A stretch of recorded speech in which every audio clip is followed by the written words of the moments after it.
선 그리는 거 기억나시죠? 하단선에 대한 자리를 긋고 상단선의 자리를 긋고 벌써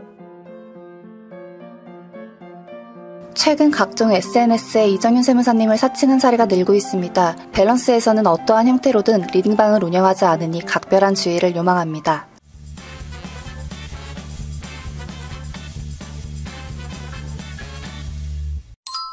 몽당님! 안녕하십니까? 안녕하세요. 즐거운 금요일입니다. 네, 뭐하고 계셨나요? 26일 금요일이면 이번 달도 다 갔네요. 오늘 이제 실적 발표 시즌을 지나가고 있잖아요. 소위 말하는 K셀온, 좋은 실적 발표하면 떨어지고 안 좋은 실적 발표했는데 올라가고 이런 거 하나둘씩 확인하면서 정말 장은 우리가 이해할 수가 없다. 다시 한번 생각하고 있었습니다. 오늘 기아 호실적 발표했거든요. 호실적 딱 발표하고 줄줄줄줄줄.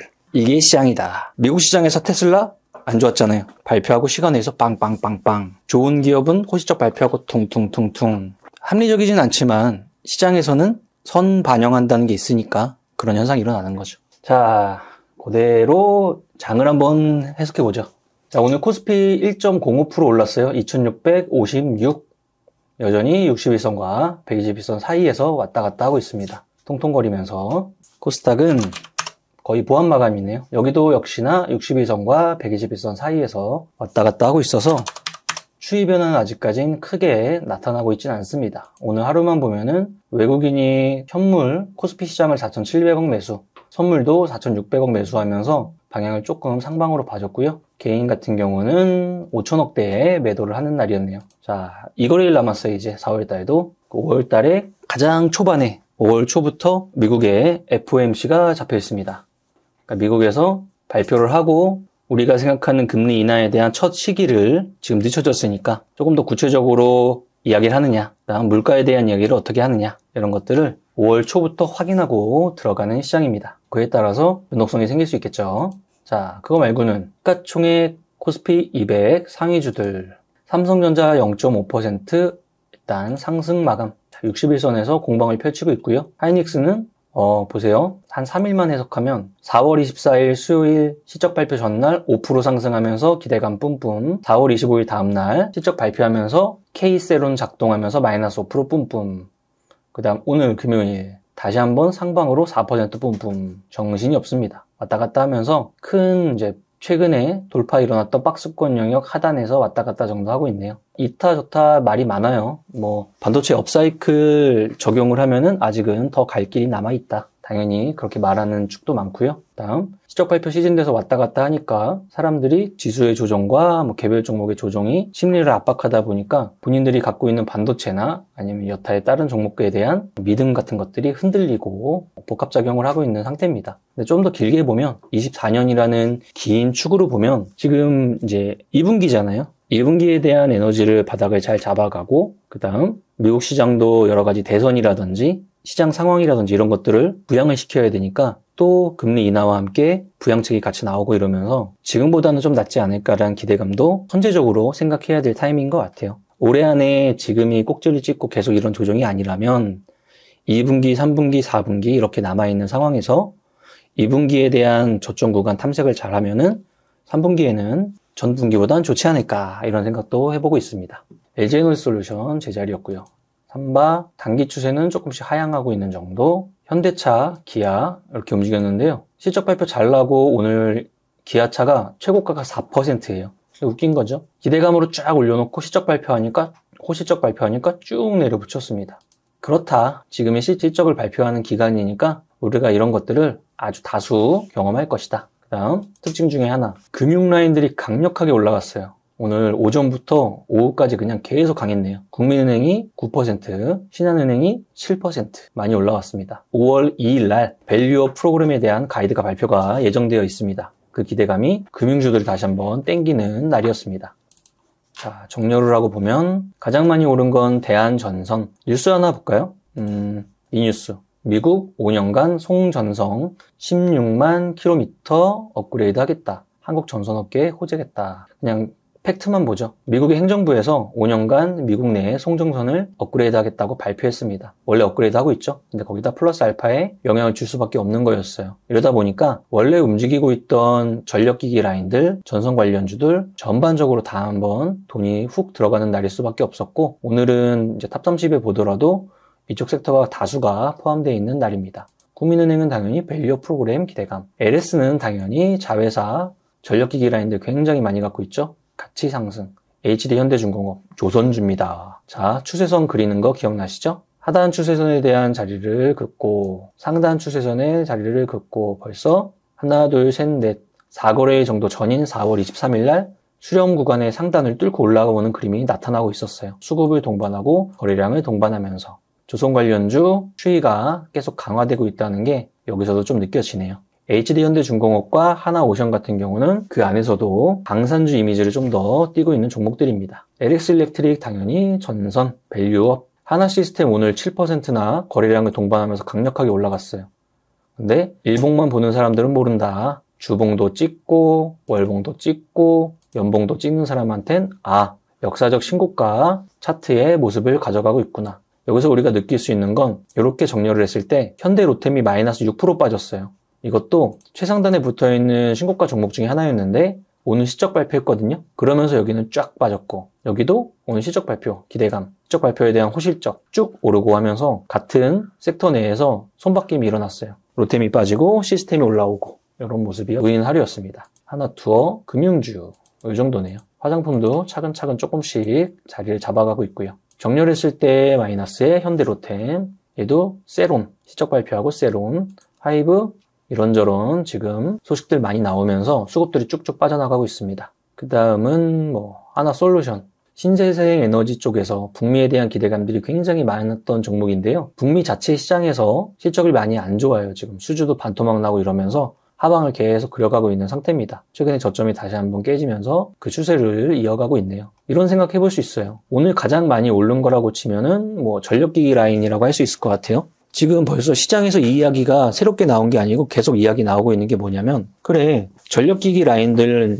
초고압 변압기, 중소형 변압기, 전선 관련주 다 가고 있잖아. 해저 케이블까지. 그러면 그 전방 산업이 커지면서 반도체 칩도 쇼티지가 나고 그 중간에 인프라도 쇼티지가 나면 전력도 당연히 쇼티지 나는 거잖아 라는 이야기는 시장에 벌써 쫙 퍼져 있죠. 그럼 우리가 생각하는 에너지원에서 아무리 생각해도 한 군데 에너지가 강할 수밖에 없는 거잖아요. 그게 지금 원전이라고 하는 거고, 원전이 각 도시마다 배우지 하나씩 틱틱틱틱 들어가야 되는데 그게 소형 원자력 모듈 발전이라고 하는 SMR인 거고, 그것 때문에 뉴스케일 파워, 미국 같은 그런 기업들이 자꾸 이야기가 나오고 국내에서 원전 사업하고 있는 두산 에너빌리티, 이런 애들이 걔네랑 다 협력을 하고 있는 구조잖아요. 그래서 따닥따닥 붙어있는 유럽도 이런 것들이 필요하니까 우리나라 와서 막 두산 에너빌리티 사장 만나고 대통령이 와서 막 만나고 이러고 있는 상황이죠. 그래서 전력기기 라인의 움직임도 당연히 좋고, 그 다음에 그 뒤쪽에서 실질적으로 전력원을 만들어낼 수 있는데 현재는 개발하고 있는 이런 단서를 붙인다면 소위 말하는 SMR 관련주라고 하는 애들도 묶어서 한번 같이 이제 공부할 타이밍에 이제 도래를 한 거죠. 그래서 국내 원전 사업에 대한 기술력이 진짜 좋기 때문에 체코 원전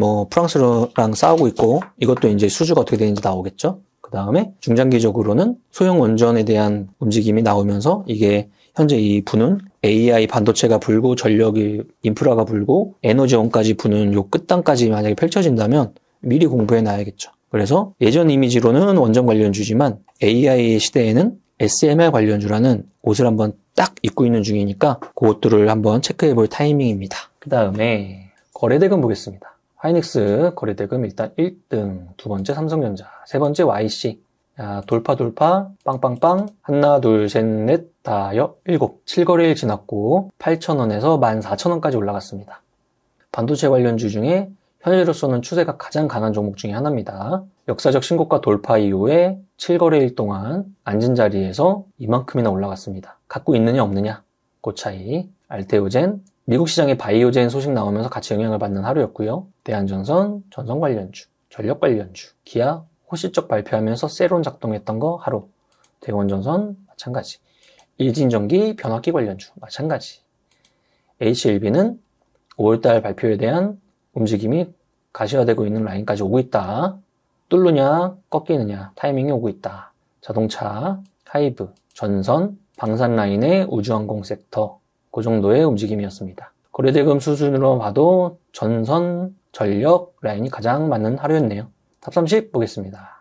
첫 번째, 상한가가 두 종목 들어갔는데요. 하나는 선익 시스템, 디스플레이 장비주고요. 증착 장비 만드는 회사입니다. 최근 추이 어땠나요? 오르락 내리락 하지만 우상향하고 있던 추세였죠. 진짜 오랜만에 보는데 예전에는 이제 디스플레이 장비주에 대한 발주가 시장에서 딱 움직임이 나왔을 때 우리나라는 삼성 디스플레이, LG 디스플레이 이렇게 굵직굵직한 회사들이 있고 중국에는 대표적으로 BOE라는 회사가 있잖아요. 우리나라 장비를 열심히 카피를 하고 있는 거죠. 그래서 LG 디스플레이 쪽의 장비의 밸류체인에 들어갔던 애들이 이런 애들이 중국 쪽의 장비가 툭툭 하고 수주가 나오고 있는 환경인데 BOE가 선익 시스템 장비, 아바코 장비를 세트로 지금 수주를 땡겼어요. 그게 지금 작동을 한 거죠. 근데 시장이 이런 걸 어떻게 알아요? 라는 질문을 과거에도 했을 거고 지금도 하겠죠. 예전에 디스플레이 장비 발주 확확 돌 때 항상 사람들이 들어가가지고 확인하는 사이트가 있었죠. 우리나라 사이트 아니에요. 차이나 비딩이라고 해요. 오랜만에 봅니다. 실질적으로 선익 시스템 장비 발주 나온 거를 중국의 차이나 비딩 사이트 들어가서 찾은 거예요. 지금 BOE가 디스플레이, OLED 이제 장비 발주 내면서 선익 시스템 장비 발주 비딩한 거 이게 목록이에요. 계속 찾아내는 거예요. 장비 발주 나올 타이밍이 되면 디스플레이 장비주 이 명칭들 많잖아요. 그 회사의 영문명 같은 거 찾아가지고 저기서 계속 검색해냅니다. 그래서 장비 발주가 뭐가 나왔냐 하면은 누구보다 빨리 시장이 알고 그것들이 다음날 바로 반영이 되고 그게 뉴스화돼서 보는 거는 이제 시장에서 늦게 보는 사람들, 빨리 알아채는 사람들은 차이나 비딩 사이트 가서 자체적으로 검색을 계속 업데이트하는 거예요. 오랜만에 보는 사이트네요. 그래서 이것 때문에 오늘 상한가. 두 번째 재원전선, 재룡전기 가니까 재룡산업 같이 가는 거 짝짓기. 일진다이아 오랜만에 개별 반등 나왔고요. 전선주, 그다음 뭐가 있을까요? 다 전력, 반도체, 그다음 동아일텍은 짝짓기. 왜? 선익 시스템의 모회사거든요. 아바코 이번에 발주가 같이 나왔고요. 반도체, 전기, 반도체, 전기. 가장 많은 건 전기. 두 번째 많은 건 반도체 개별주들 정도의 하루인 것 같습니다. 그 다음에 요 밑에 밸류 프로그램, 구리 관련주, 조선 관련주 이런 것들이 조금씩 껴있는 것 같아요. 4월달이 지나면서 2분기에 4, 5, 6 중에 앞에가 33%가 지나갔습니다. 5월달과 6월달이 2분기 남은 달인데 이 안에서 자리를 잡겠죠. 시장이 안정화될 겁니다. 근데 그 안정화가 되는 동안에 이 뒤의 그림이나 여러 가지 반도체 아니면 업사이클, AI 시대의 투자 같은 것들을 계속 조금씩 흔들면서 확인하고 가는 거죠. 근데 제 개인적으로는 이 2분기 안에 어느 정도의 저점을 잘 만들어내고 올해 안에 기대감에 다시 한번 뿜뿜 주가가 화답하는 구간이 꼭 한 번은 있을 거라고 생각합니다. 그래서 우리가 2분기에 벌써 3분의 1을 잘 보냈으니까 이 2달 남은 기간 동안 시장의 안정화를 잘 판단하고 자리를 잡은 동시에 주도주 업종에 이번에도 흔들릴 때 불안했는데 시간 지나니까 주도주가 다 올라와 버리잖아요. 그런 것처럼 조금 더 남은 시장의 이런 여진 속에서 자리를 잘 잡고 전략을 좀 재정비하는 기간으로 삼으면 3분기에 좋은 결실을 또 얻어낼 수 있을 것 같다고 생각하고 있습니다. 그래서 언제나 좋다고 막 웃는 것도 아니고 안 좋다고 우는 것도 아니지만 긍정적으로 해석하는 건 맨날 똑같으니까 오늘도 2분기보다 3분기를 바라보면서 긍정적으로 해석하고 장마감을 마감하면 될 것 같습니다. 내일 특강 오시는 분들 잘 만나서 여러 가지 이야기 많이 하고요. 현재 100억 대학 신청 받고 있어요. 그래서 여기부터 여기까지 가열차게 공부하고 싶은 분들은 유튜브의 하단이나 카페에 들어가셔서 100억 대학 신청 열심히 글 확인하고 말씀해 주시면 감사하겠습니다. 그리고 4월달이 이틀 남은 관계로 이틀만 지나면 5월. 5월엔 우리가 초만 되면 뭘 한다? 강연해요. 강연회. 이번에는 어디서 한다? 부산이요. 부산. 아 이거 모르나? 뭐예요? 부산 갈매기 모르나? 이번 강연회는 부산입니다. 날짜는 5월 11일. 그에 대한 신청도 같이 올라가 있을 테니까 많은 신청해서 오랜만에 가는 저희 다 내려갑니다. 부산에 저희 대표님, 저, 그다음에 스태프분들 다 가니까 다 같이 만나서 오랜만에 회포를 풀도록 하겠습니다. 자, 여기까지 하겠습니다. 하나, 둘, 셋, 넷. 나는 10년 안에 100억 부자 될 거야. 화이팅! To survive the stock market, we need to learn our ways. I see you. 아 더워. 에디트까지 해야 돼? 세금 신고 부탁드려요. 알겠습니다. 세무사는 거둘 뿐. 세금 신고 완료. 마구 마십 성공했어. 아 죽을 뻔했네. 아 나 보험 가입 돼 있지? 보험 가입은 밸런스 에셋에서. Don't think, just do. 지금 가입하라고. 유튜브 멤버십 가입했어? 아니요? 제발 가입해. 이러다 다 죽어.